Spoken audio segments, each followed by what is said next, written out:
We were at Chicago a year ago. From this weekend was one of the most iconic races that we had last season, at least. Maybe the best last lap I've ever seen. Coming up on 1 lap to go, and there's the gap between 1 and 2. I'm up in the booth. It's my first time broadcasting a race. It was an awesome race. Didn't expect to see that kind of a finish. You're welcome. Thank you. Exactly. So we have you guys to thank for that. Larson to the bottom of the track. Slide job. Trying to take the lead away. Slide job.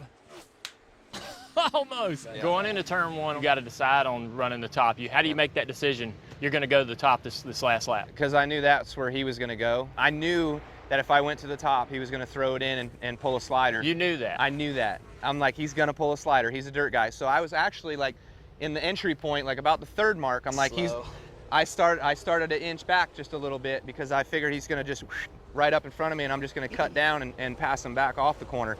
Well, he started coming up the track and it was happening so slow. I'm like, he's not doing it.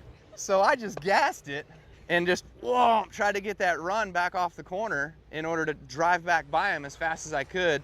And this little dinger over here gives a little shot to the right with his wheel and nicks me and puts me in the fence. The 18, they make contact. The 18 into the wall. I knew my only shot was to get into him and slow him down. It almost worked out. I don't know how these dirt racers come up with that mentality, because on dirt, you ain't gonna get into nobody. You're not gonna do that with an open wheel car. That's why we gotta take advantage of it when we got fenders. Going into 3 for the lead. Larson has the advantage. All right, guys, we're standing down here in the middle of 3 and 4. Did you know that you were getting ready to get run over in the middle of the corner?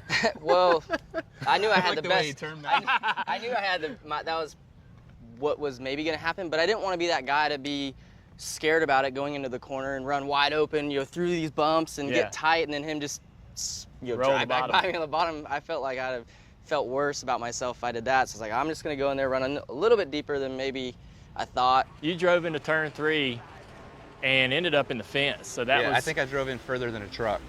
Right. Right. Here comes the 18. He puts the bumper to the back of him. The 18 into the wall. The 42 sideways. Another most impressive thing about all that, through the entire lap, nobody got spun out.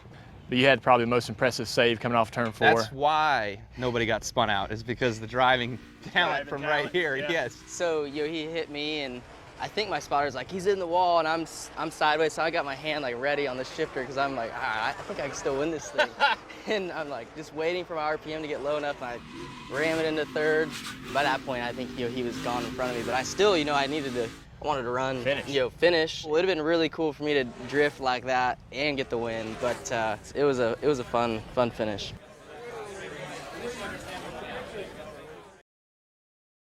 Hey Motorsports fans, thanks for watching. Make sure you hit subscribe before you go for all the latest news and highlights across motorsports.